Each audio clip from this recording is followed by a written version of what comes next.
Oke, baik, di video kali ini kita akan membahas tentang klasifikasi dari material-material clay. Kemudian kita masuk ke klasifikasi dari mineral-mineral clay. Nah, klasifikasi yang pertama itu adalah clay amorphous atau clay yang memiliki ukuran yang relatif sangat kecil sehingga seolah-olah dia tidak memiliki keteraturan dalam struktur. Mengapa saya bilang seolah-olah tidak memiliki keteraturan dalam struktur?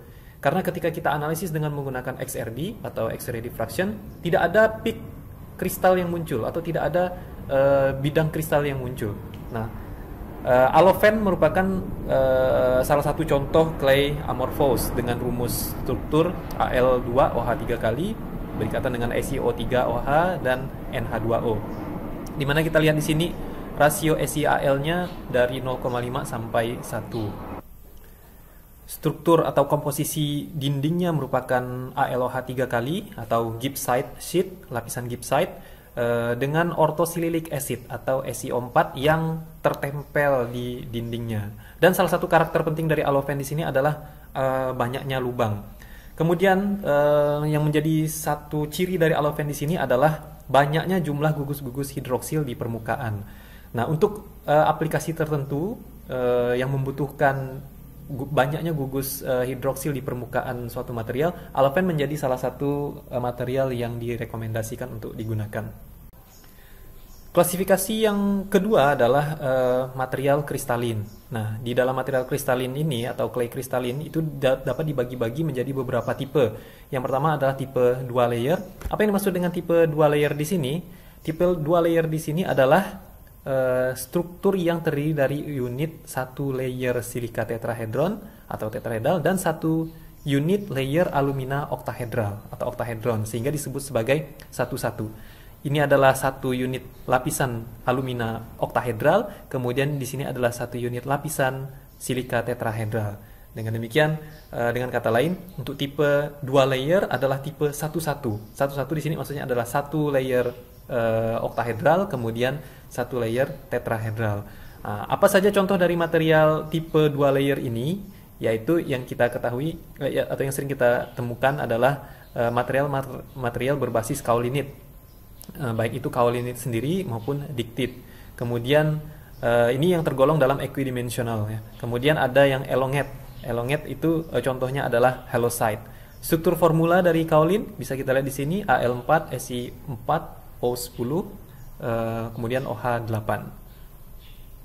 Kemudian secara teoretikal komposisi kimianya di mana di sini kita lihat SiO2 itu ada sekitar 46,54%, kemudian Al2O3 39,5% dan mengikat H2O sebesar kurang lebih 14%. 2/3 dari lapisan oktahedral itu merupakan aluminium.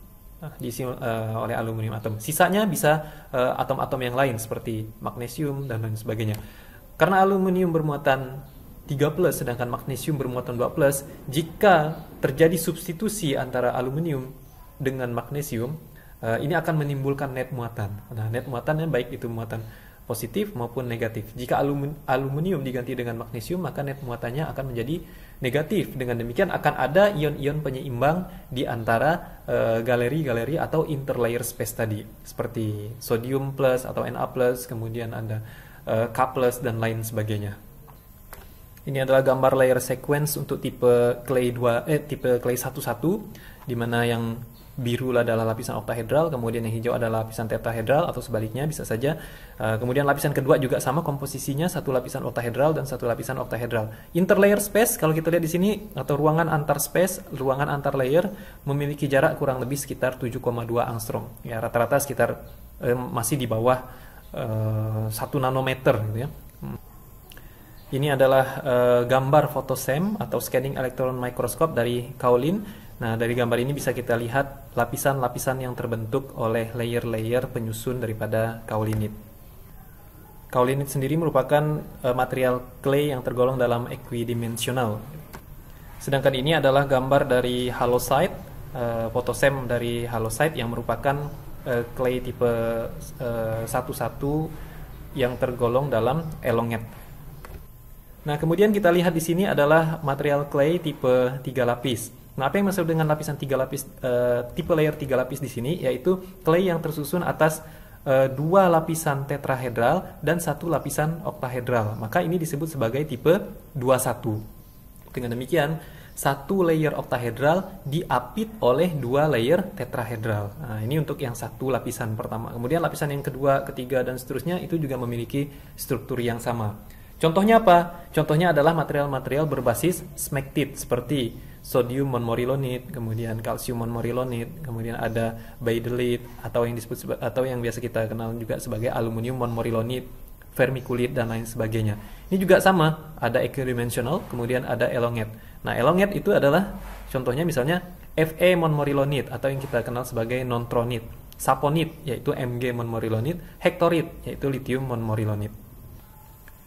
Kemudian struktur formulanya bisa kita lihat di sini, OH 4 kali Si8 Al4O20 mengikat NH2O. Kemudian theoretical chemical composition-nya adalah SiO2 66,7%, Al2O3 28,3%, dan H2O sekitar 5%. Kemudian substitusi dari Si ke Al itu sekitar 15%. Jarak antar layer space-nya berkisar antara 10 sampai 20 angstrom atau 1 sampai 2 nanometer. Nah, jika kita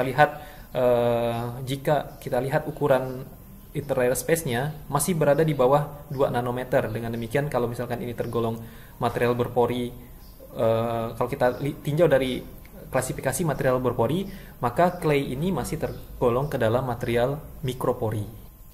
Untuk tipe regular mix layer, kita lihat di sini itu mirip seperti tipe 21, yaitu lapisannya tersusun atas 2 lapisan tetrahedral yang mengapit 1 lapisan oktahedral, namun ada tambahan brucite sheet atau lapisan brucite, gitu ya. Nah, apa itu lapisan brucite? Lapisan brucite adalah MgAl6 OH 12 kali. Nah, ini terletak di dalam interlayer space daripada clay tipe ini. Untuk layer sequence-nya bisa kita lihat di sini, ini adalah lapisan 21 di atas, kemudian di bawahnya juga ada lapisan 21, di antaranya terdapat lapisan brucite.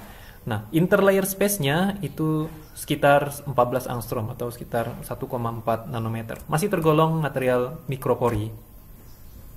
Nah, untuk tipe chain structure atau struktur rantai bisa teman-teman lihat di sini gambaran model strukturnya. Nah, contoh material clay tipe rantai ini adalah sepiolite dan paligorskite, di mana rumus empiris daripada paligorskite dan sepiolite bisa teman-teman lihat di sini. Nah, ini adalah gambar SEM atau scanning electron microscope dari paligorskite. Oke, sampai di sini dulu pembahasan tentang struktur dan komposisi dari mineral-mineral clay. Sampai ketemu lagi di video selanjutnya. Assalamualaikum warahmatullahi wabarakatuh.